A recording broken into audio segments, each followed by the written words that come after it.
First off, thank you, Kaye, for joining She Leads. I'm very excited to have you on the show and get to know you better. So thank you for joining. I am delighted to be here, and thanks for the invitation. Of course. So first, as a little intro, you are currently the Senior Advisor and Executive Coach at BCG, so one of the top consulting firms in the country. But before you even did that, you held senior positions in HR at a lot of in the pharma industry. So Pfizer, Johnson & Johnson, Onyx Pharmaceuticals. So before we get to BCG, I'd love to get to know that a little bit more, kind of how you got interested in the pharma industry, and more specifically, why HR? What led you to HR? Sure. So look, my story is the story of an immigrant. I came to this country, I was 19. Wow. I had probably about $50 in my pocket and a lot of dreams and a vision. Yeah. And at the time that I came here, there was this perspective, and I think it's true, it still remains true despite the obstacles, that if you have grit and resilience, you absolutely can carve out a life for yourself here. And I'm really clear to tell people that I was not fleeing from persecution. I was not a refugee. Okay. I really came of my own free will, but it was really driven by this dream that I had for a life that was bigger than the island. I grew up on Barbados. Wow. So I came here, and like many immigrants, those first couple of years were very, very difficult. Yeah. And I will tell you that a lot of the lessons that I now put into practice as a leader, as a mother, as a community activist, many of those lessons were learned in those 2 years that were very, very challenging. There were times when I had to make a choice between eating and rent. And, I'm smart enough to know that rent generally ruled out. But that grit and determination that started early on, I didn't start out saying I wanted to be in HR or I wanted to be an entrepreneur. I started out saying I really wanted to understand business from the inside. I really wanted to understand what caused an individual to start a business. Why were some businesses successful and others failed? Yeah. And I will tell you that over the years, the one denominator has been leadership, because you can lead your way out of just about everything. Yeah. You can't manage your way out of many things. You can't force your way out of many things, but you absolutely can lead yourself in an organization out of just about every single thing you find yourself in. Wow, that's incredible. I ended up then, my first corporate, if you will, role was I worked for a company called Dun & Bradstreet, and we were, in those days, the Yellow Pages directories were still a thing. Okay. So I started out on the ground floor. I was actually someone that you would call and place an order for placement in the directory. Okay. And I went to school at night. I went to the City University at night. I was a night student, and I worked during the day. And after 4 years, I got my degree. And I had been deciding all along that I wanted to keep going because I was learning the technical aspects of running a business, operations.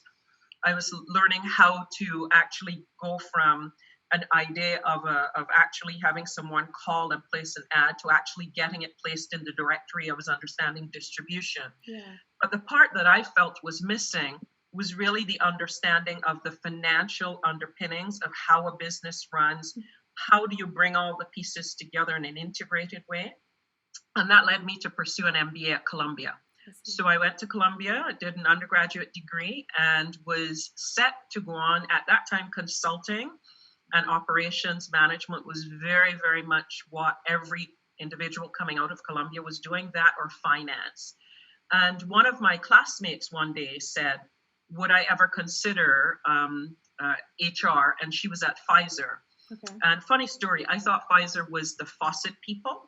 So I said to her, I can't imagine what I would do working for a faucet company. But what she said to me, which was compelling, was, we don't look to hire HR people. We look to hire leaders who are interested in business, and we train them in the technical side of human capital management. And that was very intriguing. So I went to work for Pfizer, and I started out in the manufacturing plant where the company started 150 years ago. And the reason for doing that is, again, I wanted to understand the business from the inside out, from the ground up. After there, I was recruited to Johnson & Johnson, And after about 18 months working in their North American area of consumer, Yeah. I was promoted to be the chief HR officer for the company and one of the 7 people that ran the company. Yeah. And that was probably the highlight of my professional kind of corporate career. And then I left there and was became really intrigued about growth because, like many big pharma companies, Yeah. Johnson & Johnson was really dealing with the challenges of growing both the top line and the bottom line, and dealing with not having as robust internal innovation coming from R&D, despite Right. pretty significant investment. So I got intrigued by smaller companies and smaller growth companies, and a CEO friend of mine recruited me to California, and I went to work at Onyx. We built that company, and Amgen came a couple of years later, and we sold the company to Amgen. It was acquired by Amgen for about $10.5 billion, one of the largest acquisitions at the time. Yeah. And I spent a year helping to transition the business, and then I evolved to what I now have, which is a portfolio career. So that's kind of how I ended up where I am. Wow, that's an incredible story. I love it. So clearly leadership is ingrained in you. You have those leadership qualities. And I'm interested, where do you think you get that from? Is it in that time when you were struggling to put food on the table and when you were choosing between rent and food? Or do you think you just learned kind of as you took on a new role? How did you get that? I think it's a number of things. From very early on, my mother, who has passed on, would tell you that I was always organizing things and people. Yeah. I was the brownie leader. Yeah. I was the Girl Scout troop leader. There was something that I was drawn to, organizing people and resources and getting things done. So there's a part of that was innate, I would say. I'm drawn to having structure and systems and processes. I really think at the systems level. So I think there's a part of it that was innate. I think my parents encouraged that in me. That was not something that they actually discouraged. They actively encouraged that in me. Yeah. And I've always been intellectually curious about the science of leadership. And I think historically there was a lot of focus more on the tools and the techniques. Yeah. And I think now what I'm starting to see more of is actually the science of leadership. And that's what I'm really curious about. So how do we bring neuroscience to think about leadership, right? How do we really now have it be exactly what it is? It is an enabler. It is a driver. It is fundamental to business success. It's not the thing you do in spite of, all of the other busyness of life. It is actually fundamental to being successful. Interesting. And you think, kind of on your research of the science of leadership, you think that it is something that can be learned and people can practice that grit, getting that grit to become a great leader?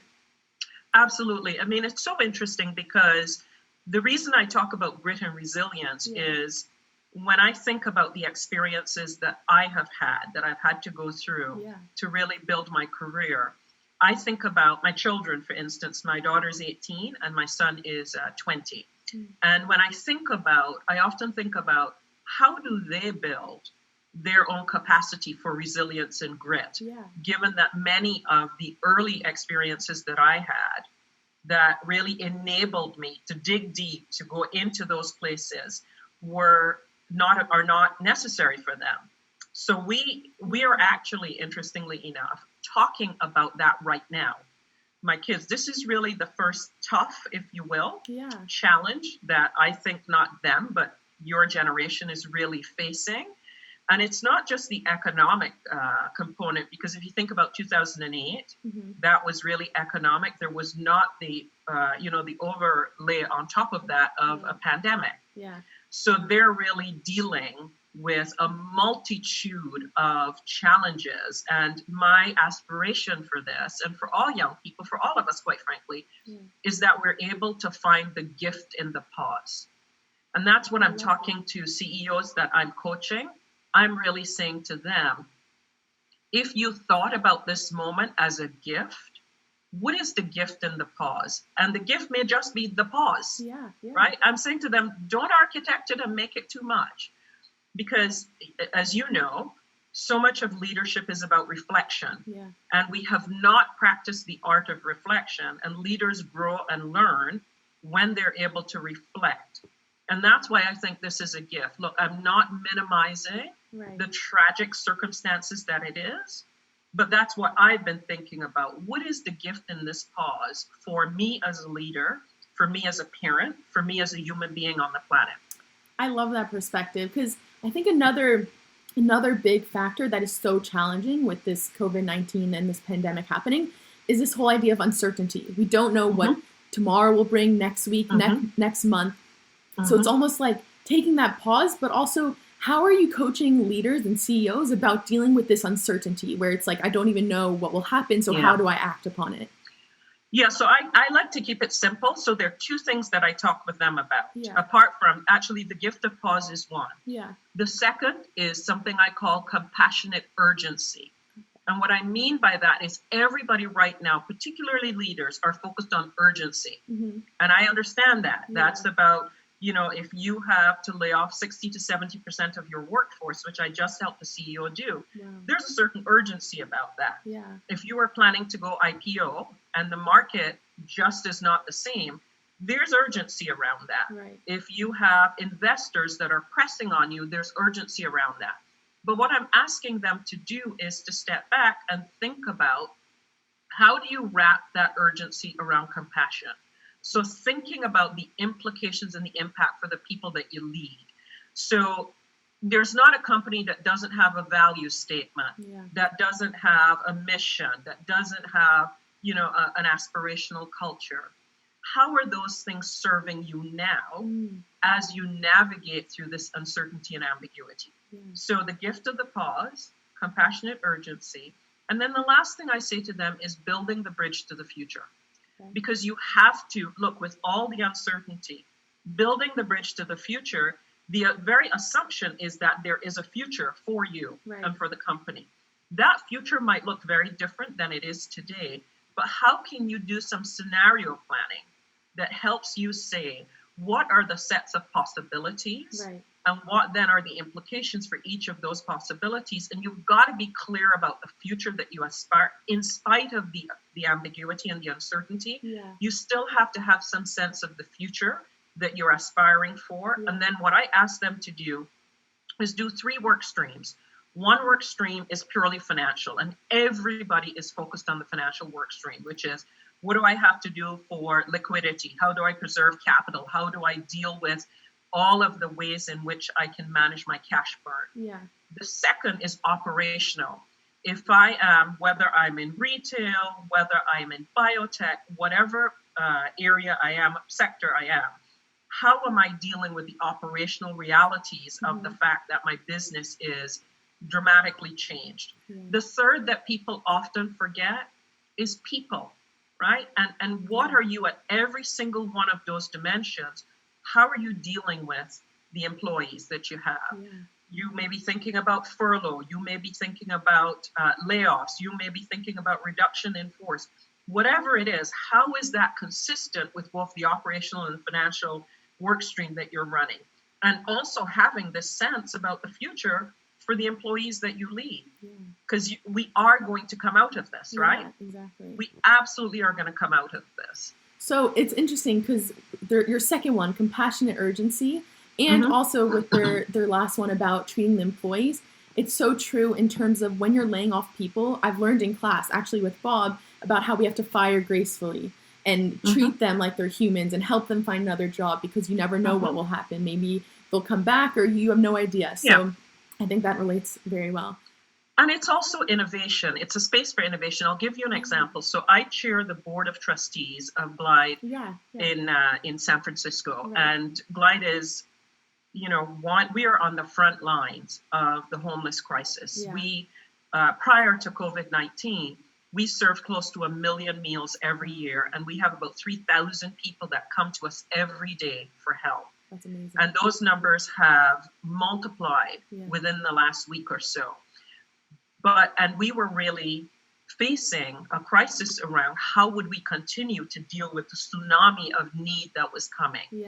And in a really innovative, I would say an innovative response, there's a company called Gate Gourmet, and Gate Gourmet does all of the catering for airlines. And they face the possibility of a layoff in some of their big hubs like San Francisco, Chicago, and Atlanta because of the reduction in airline traffic. Yeah. And there is a really innovative collaboration that has come together where they've been provided funds to keep them open and keep their employees employed and working. Right. And they're providing meals for us in San Francisco at scale, like 15,000 meals, so that we can quadruple our capacity. Yeah.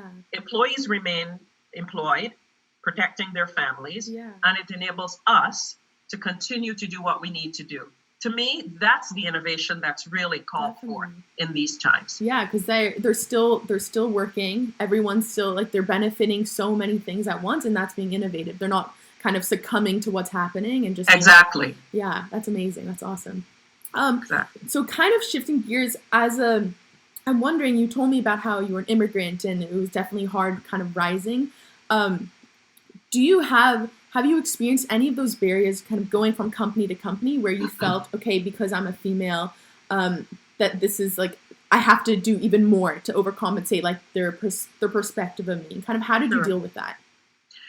Yeah, I mean, so perspective and context really matters here because I came of age in corporate America at a time when I would say 90% of the time at the levels that I was at, I was either the only female or I was the only woman of color. Yeah. The second thing I would say is I worked for about 8 years across Japan, Asia, Africa, Middle East, and Latin America. So when you think about, 15, 20 years ago in those geographies, I was absolutely the only woman, the only woman of color, and many times the only American or non-local person. Wow. So absolutely, I faced all of those at just about every juncture, and to a certain extent still do to this point in time. Yeah. I think the difference is at that point in time, I think some of it was back to the point I made about the resilience and grit. Yeah. Was it would have been, given what I went through to get to where I was, the notion that anyone would define me as being either less qualified, unqualified, or that there was a better alternative than what I offered to the table was just unacceptable to me. Yeah. And I would say I always led with my competence. And to your point, absolutely over-indexed. I was always over-prepared. Yeah. I was always, I over-indexed on performance. I over-indexed on preparedness. And some of that, I'll give you a little story. When I was first in the U.S. as an immigrant, I, like many immigrants, worked cleaning bathrooms, cleaning homes. Yeah. I mean, that was what immigrants do when you first come here. Yeah. And I remember one day calling my mom. I was just, I don't know, it was just a really low moment. And my mother said to me, and I'll never forget, she said, the only thing that soap and water doesn't clean is sin. So you just need to get back to work. And it was such a vital piece of, at the point in time, it was just a reminder, right? Yeah. It was just a reminder of the long game, right? And I always use the analogy of the short and the long game. Yeah. Because I find so often that we play the short game, right? Yeah. But we forget that how you win is playing the long game as well. Yeah. And that's been a piece of advice that has really stood with me. I tell the same thing to my kids. I tell the same thing to leaders. That's what we're talking about here in COVID. Exactly. Think about it. Yeah. Everybody's playing a short game. And I said, we can only win if we play the long game and the short game. We can't just play the long game because it's the distinction between survivability and sustainability, right? And yes, we need to focus on survivability, but sustainability is what will get us through. Yeah, I love that piece of advice because it's so true. I feel like not only even leaders, just employees, it's so easy to get wrapped up in the short game and just be like, oh no, this is what's happening now. What's going to happen next? So I love that. So shifting, so I know you, as a mother of two, Jasmine and Jordan, how was that balancing motherhood and being such a great leader in these top companies kind of how is that balancing, and has it shifted throughout the years as they got older? Did it become easier? Things like that. Yeah, I would say initially, look, I am enormously blessed. Like many people, I have an enormous community of family and friends and deep faith. Those are my three F's: family, friends, and faith. Love it. Are Yeah. really what enable me to get through. And in those early years when I had young children, very young children, I was still traveling 70 to 80% of the time. Yeah. And the only way was able to do that was because I had a very strong, supportive family network that did that. Yeah. I will tell you that I don't live life in regrets, but the one thing that I talk particularly now with young women and young fathers about is really ensuring that they are clear about who they are in the moment and how their job requires them to be in that moment. Because in the early days, because I had the support system, the balance, there was no such thing as balance. My priority was my job, but I knew my kids were well cared for because of my family. I see, yeah. But I will tell you, I'll give you an example. 4 weeks after my son was born, I was in Turkey leading a meeting with 3,000 people. I'm really clear to tell people I would never do that today, and I would never ask anyone to do that today. And I think times are different, and I'm really happy that times are different. I use a lot of my past experiences to counsel, particularly individuals who are early in career, who are starting out. I also push companies to really push for, and I don't talk about balance, I talk about integration. I see. I think balance creates a false binary. Because balance implies that it's going to be somehow precise. Right. It just isn't precise. What's really required is creating systems that allow people to live integrated lives. And then the last thing I'll say, as an HR professional, we have been trying for 20 plus years to move to flexible work arrangements, remote work, and all of those ways that we could use technology. We did it overnight. What does that tell you? I know, it's possible. It's possible. And so for the last 20 or 30 years that we've been encountering resistance, resistance hasn't been real, but I also believe the readiness is all. So, maybe COVID was the readiness we needed. It's true. I was actually talking to my family that COVID has almost brought families together, and these working moms are now having a chance to be with their kids when they're growing up. And I don't know, it's interesting. It's kind of what you said. Now it's like forcing this work from home, and maybe this is a new reality, or I don't know where it's going to shift, but it is interesting to think about. Yeah, and what's interesting, back to the point about talking with CEOs and leaders about what I call reentry. People say rebound. I don't like that word at all. Okay. I talk about reentry. And when I talk with them, I said, if all that happens when we get the all clear to return to work is that you open the doors and invite employees back in, then we would have squandered this opportunity. And the real question is, who are you as a leader through this process? What have you learned? And how do you want your company to be different? Because people will be different. I talk with them about the reality of you have to accept that there will be people who have been traumatized by this experience, who may not want to come back. They may not want to leave the safety or the perceived safety of their home. Right. We may have now created a normative way of working, which is completely virtual. So really asking them to be thoughtful about, as you think about reentry, what does that mean? Looking at the way work is done, right? Because one of the big barriers to remote work historically was we would not redesign work. And we are redesigning work. We're redesigning organizations. We're redesigning communications mechanisms. So the whole notion of work is being not just disrupted, it's being redesigned real time. And unless we decide we're going to redesign it again in a month or two when we end up going back to work, I don't know. I think we would have squandered the opportunity. So that's where I'm really spending a lot of time asking them to think about that. Because I think that will absolutely help people who are balancing, whether it's parents, whether it is children, whether it's preferences, right? It could also be preferences. Yeah, and it goes back to what you're saying, how it's so important to be innovative during this time. Because it Yes, kind of goes back. absolutely. Like, once it's all over and everyone returns, are you just going to go back to your normal? Because I don't think that's going to be possible, because things are going to be different and it's going to take time Exactly. to adjust. So it's very relevant, yeah. So for the final two fun questions that I have, Sure. first of all, I've loved this. Thank you so much for being on She Leads. Oh, It was you're amazing. welcome. Thank you. Thank you for doing this. Of course. So one is, what is a passion or hobby that you have that isn't related to your work? Wow, there are a lot of them, but I'll tell you two. Okay. One is reading, and my daughter, I share that with my daughter. So we take reading vacations. Oh, wow. We will go on vacation and sit somewhere and read. We even share the same books. So we have a good laugh about that. We do good reads together. Wow. And then the second is I climb mountains. That's what I love to do.